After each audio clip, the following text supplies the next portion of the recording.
And now I annoy the entire internet by talking about the Cruella movie.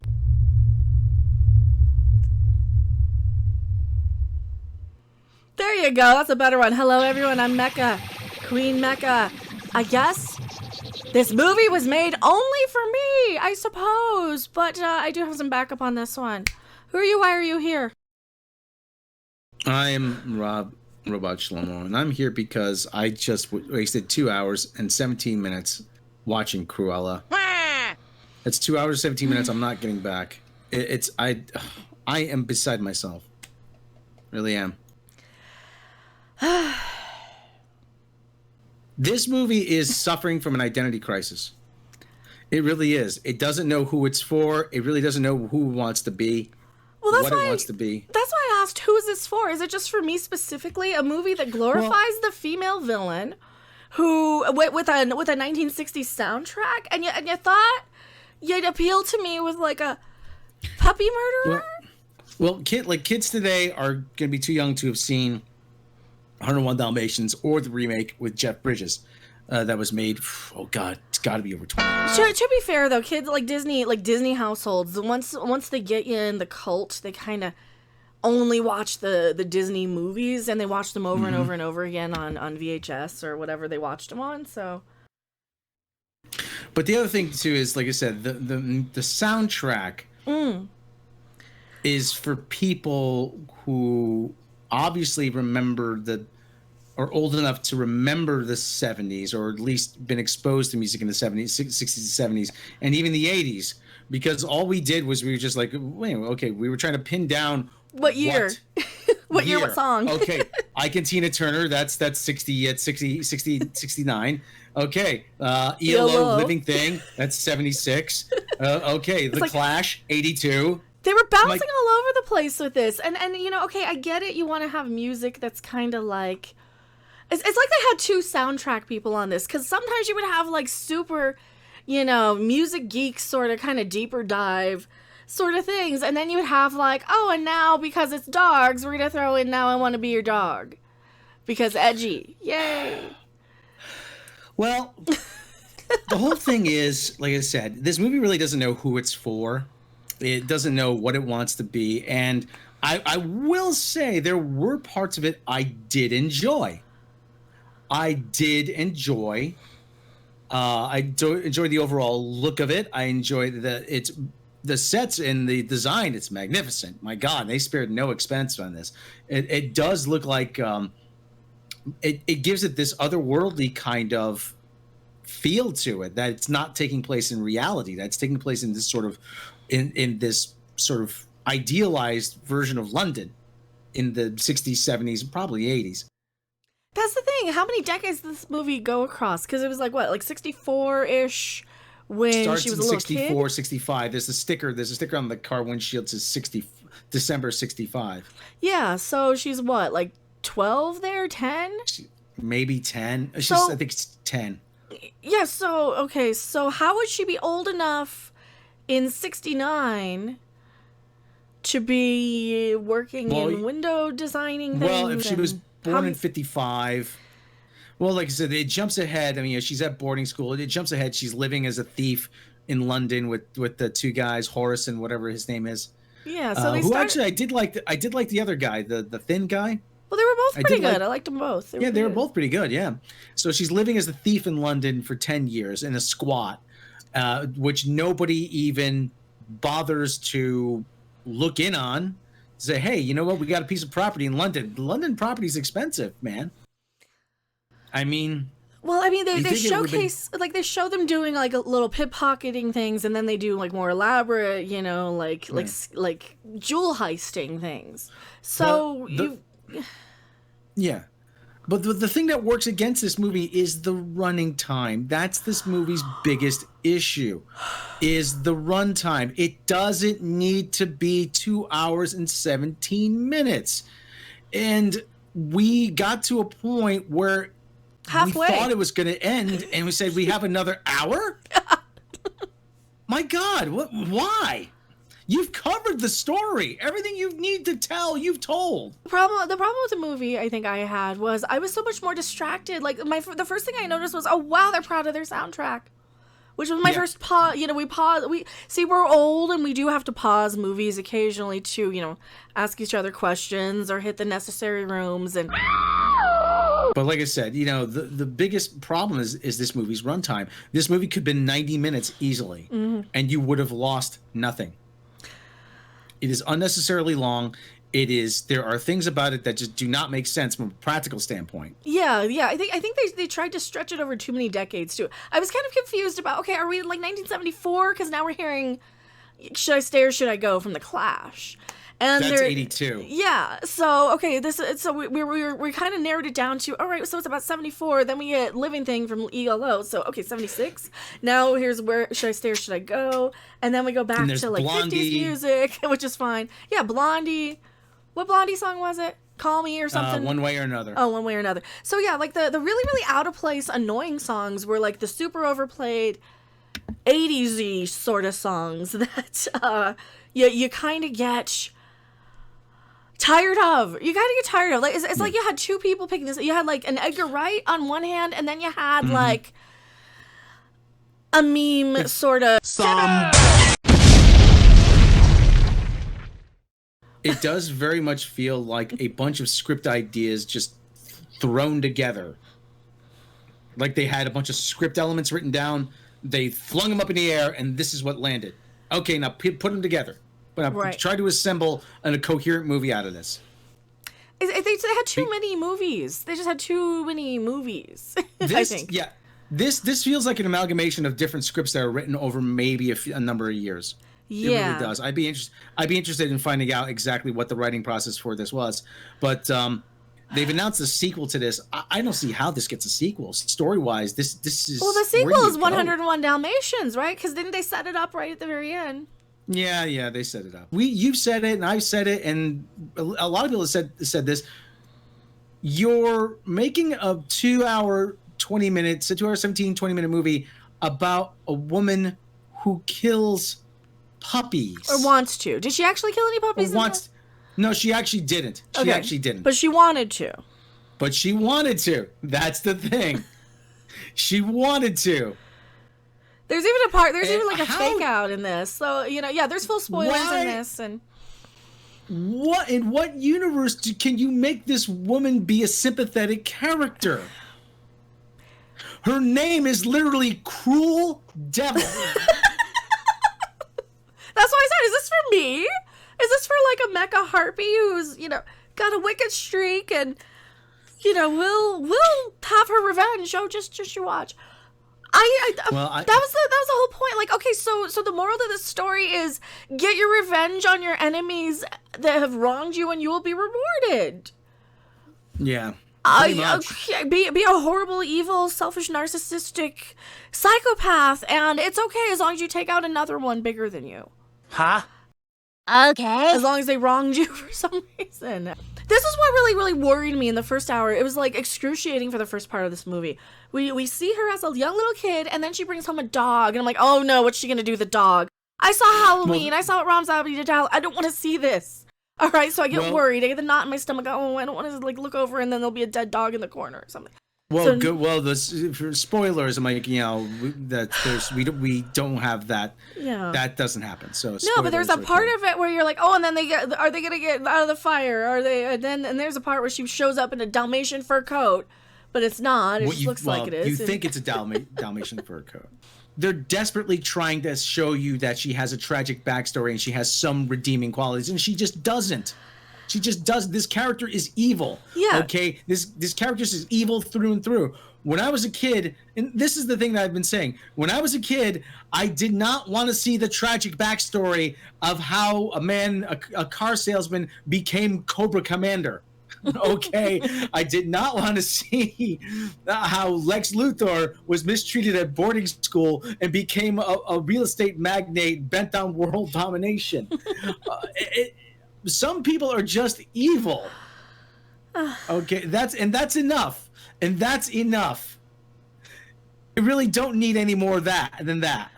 No, and Anthony Rodriguez. No, they want to make sure they want to make villains sympathetic because this new generation of writers think heroes are boring.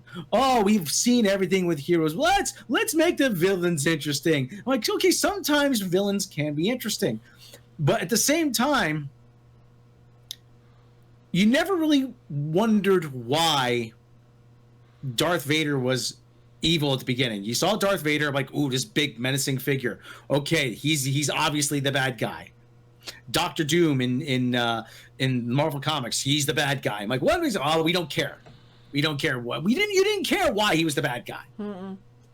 You know, the Wicked Witch of the West.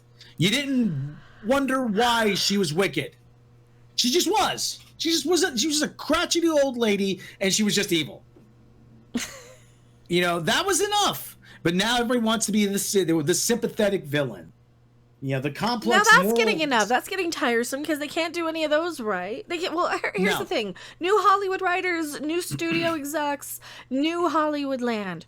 Don't make bad guy sympathy stories unless you can get a good guy right, okay? I'm surprised the Joker did so well. Probably because I was just so fed up with the damn world that I'm like, you know, I kind of want to watch it go up. You know, because sometimes it just gets old. I think Joker did well just for the curiosity factor. People wanted to say, hey, don't go see this movie. Oh, I got to see this movie now. So I want to dive into the soundtrack if you don't want to. Well, yeah, the soundtrack was the most interesting part. And we, like I said, we were just trying to identify what year it came from. There were some good songs on the soundtrack, and it was used well. Well, yeah, except for some of them got a little ridiculous about the usage, but, you know. It seems like there were scenes written around a particular song. Yeah. Yeah, like these boots are made for walking scene, and I'm like, okay, so this is what, like the late 60s in London, but then it's like, okay, but this is the glam era now. So they kind of did a bad job with not establishing like what year we're supposed to be in this. Mm-hmm. When she's like, once she's an adult, once we get past the, you know, once they get into their high crime lifestyle, it's like, okay, well, how many years and what do they do during like, because they kind of set it up where, oh, okay, it's supposed to be like 1967, 1968 London, but then it's not. Yeah. Well, the early years when she's squatting with the other two. Yeah, so that's supposed to be like 60s London. Yeah. You know, and like I said, I like the whole thing. I'm like, ooh, you know, there's a lot of visual Easter eggs. Not necessarily Easter eggs, but if you've been to London, you recognize certain things like, ooh, Carnaby Street, ooh, Tower Bridge, ooh, that's the park that's just right down the street that overlooks the Thames. You know, there's a lot of stuff like that. You know. And the soundtrack is, I don't know, London and music and contemporary rock music are very intertwined. But on the other hand, you went all out with the soundtrack, but you didn't do anything else. Like you could have showed David Bowie at, glad to see you here, David, you know, or something like that. Or you could have showed Jimi Hendrix walking down the street with his arm around his girlfriend. Or you could have showed, you know, well, they couldn't have because they fast forwarded over like the late 60s, and then I think that was more distracting. I'm like trying to pinpoint, okay, what time point is this taking place? Because then by the end of it, you're clearly in 1982. Mm-hmm. With, you know, when it's should I stay or should I go, which is like I don't want to hear this song ever again. It was one of their little party crashing fashion events, and I'm like, you could have just cut that one out, probably. Cut a couple of them because there's just all this established, and there's a fashion event and she shows up and crashes in and upstages the other one, and I mean, like I said, some of that stuff was pretty good, and like I said, the use of the soundtrack was actually very interesting. And like there's a couple of what they call oneer shots, or those long tracking shots that a lot of directors have a real hard on for these days. You know, the camera goes down the stairs, winds around a corner, goes down the hallway, and goes down another set of stairs. You know, and a lot of people love using those, and that was actually done very well. But at the same time, too much hand cam or all the things that this gets right, this movie doesn't really know what it is or the story it really wants to tell. It wants to tell the story it wants to make this character Cruella de Vil, again, cruel devil into this. Oh, look at her, she was so mistreated, she's just getting back, and she's just trying to see justice served. Like, no, she's evil. Don't you get it? Because, yeah, she really wasn't, she really wasn't that mistreated too much. I mean, and she even admits it was her own damn fault that her mother got killed because she, she misbehaved. She was a little Damien. The use of, what was that? No One Gets Out of Here Alive by the Doors. That was actually used well. The Zombies Time of the Season. That was used well. See, I'm okay. When they used 5 to 1 for really the Doors, didn't fit for me. Okay, when they used 5 to 1 for the Doors, I'm like, oh, okay, so now this is like 1967. Got it. And it's not. And I'm like, and because I was like right around after they used Time of the Season, which was 69 from the Zombies. It's nice to She's a Rainbow, Rolling Stones. It was nice hearing some of their other songs. How sad is that we remember more about the soundtrack than the actual movie? Like I said, this movie could have used another pass in the writer's room. It really could have. It could use another. It could have easily. It could have been tightened. It should have been tightened up. It should have been shortened, and there should have been some more visual cues to tie it to whatever era it was in. Like I said, oh, nice to see you, Mr. Jagger. You don't have to show them. You just show this the back of somebody's head. Oh, Jimmy's here. David Bowie's here. That. Well, they wouldn't have had Jimi Hendrix would have been alive by then, but. Well, no, but and that's another problem with the movie. It's like you have all this 60s music in it, but this is a movie that takes place largely in the 1970s and up into the 80s. So I'm looking through here, and it's like, okay, so you got Deep Purple's Hush. So that's Mach 1. That's like, what, 1967 or something. That's really early. Yeah. That's one of their first ones. Then you jump into Stone Cold Crazy from Queen. Yeah, Queen. That's 74. Yeah, and you've got, Living Thing, A Whole Lot of Love, the Ike and Tina Turner version. So that's what they do. They have, a lot of these. They then Fire Ohio Players, Car Wash. I'm like, okay, is this a disco movie, or are we doing some 60s psychedelic, London-y, UFO Club era stuff? It doesn't know what it wants to be. Oh, that's so annoying. Who assembled the soundtrack? Was it an intern? Yeah, I think it was like somebody who didn't know the difference between the 60s and the 70s, like a 30-year-old, like a 20-year-old picked it, I think. What would have been more interesting is if you started with the 60s sort of psychedelic soundtrack, and then slowly over the course of the music, through the music, it transitions into punk rock. It transitions to disco. That would have been better. That would have been more fitting, because then I could have a timeline to kind of keep how long these events are happening. What time frame? How many years is it taking her to do these events? Because that's what felt so confusing. I'm like, every time I look, and now we're back to the 1960s. What was the one? There was Victimone on there or something. You were saying? Victimone. One of those, 1950s, 60s sort of traditional, easy listening, big bandy sort of guys. Also, more Fury, like thank you so much for the super chat. You start with Time of the Season, then you move to again, No One Gets Out of Here Alive by the Doors. Then you move on to Jimi Hendrix, and then you move on to. Like I said, and then we get into then you can get into the ELOs David and the Bowies and the Lou Reeds. Then you get into the punk, then you can kind of get more into the, Then you get into early Clash. Maybe you do Pressure Drop. And they weren't even doing good Clash. They did Wish I Stay or Should I Go? Yeah. And you're doing bad Clash from the 80s. You're doing the, what was it, a credit card commercial. Yeah. Like I said, they're announcing a sequel just to cover up that it failed miserably. Did it fail miserably? What was the box office? It wasn't good. Oh. It finished 3rd for the weekend. So, final thought. A 6 for style, and maybe a 5